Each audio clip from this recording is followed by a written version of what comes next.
ஒரு சின்ன skin care advice நான் தரேன். இந்த ஃப்ரூட்ஸ் எல்லாம் வச்சு நிறைய ஃபேஸ் வாஷ் வரும் பார்த்தீங்களா? Lemon face wash, orange face wash, strawberry face wash இந்த மாதிரிலாம்.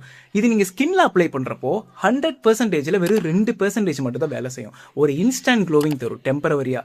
மிச்ச 98% எப்போ வேலை செய்யும்னா அந்தந்த ஃப்ரூட்டை நீங்கள் சாப்பிட்றப்ப தான் அது ரத்தத்தில் கலந்து அதோட ஃபங்க்ஷனை செய்யும். ஸோ இதுக்கு எக்ஸாம்பிள் என்னன்னா, ஒரு ஃபிஷ் டேங்கை நீங்கள் க்ளீன் பண்ணுறீங்க. உள்ளே எதுவும் க்ளீன் பண்ணாமல் வெளியே நல்லா பளபளன்னு இருக்க மாதிரி க்ளீன் பண்ணுறீங்க. அதை நீங்கள் வெளியே இருந்து பார்க்குறப்போ என்னதான் வெளியே நல்லா க்ளோவிங்காக இருந்தாலும் உள்ளே அழுக்காக தானே இருக்குது. ஸோ யோசிச்சுக்கோங்க, எந்த ஃப்ரூட்ஸுமே அதை சாப்பிட்டா தான் அதோட பெனிஃபிட்ஸ் உங்கள் ஸ்கின்னுக்கு மொத்தமாக தரும். வெறும் ஃபேஸ் வாஷ் மட்டும் போகிறதுனால இல்லை.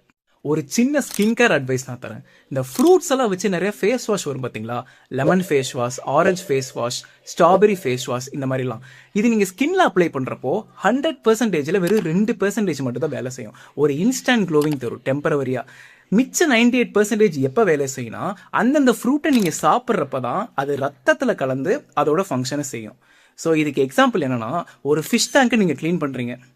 உள்ளே எதுவும் க்ளீன் பண்ணாமல் வெளியே நல்லா பளபளன்னு இருக்க மாதிரி க்ளீன் பண்ணுறீங்க. அதை நீங்கள் வெளியே இருந்து பார்க்குறப்போ என்னதான் வெளியே நல்லா க்ளோவிங்காக இருந்தாலும் உள்ளே அழுக்காக தானே இருக்குது. ஸோ யோசிச்சுக்கோங்க, எந்த ஃப்ரூட்ஸுமே அதை சாப்பிட்டா தான் அதோட பெனிஃபிட்ஸ் உங்கள் ஸ்கின்னுக்கு மொத்தமாக தரும். வெறும் ஃபேஸ் வாஷ் மட்டும் போகிறதுனால இல்லை.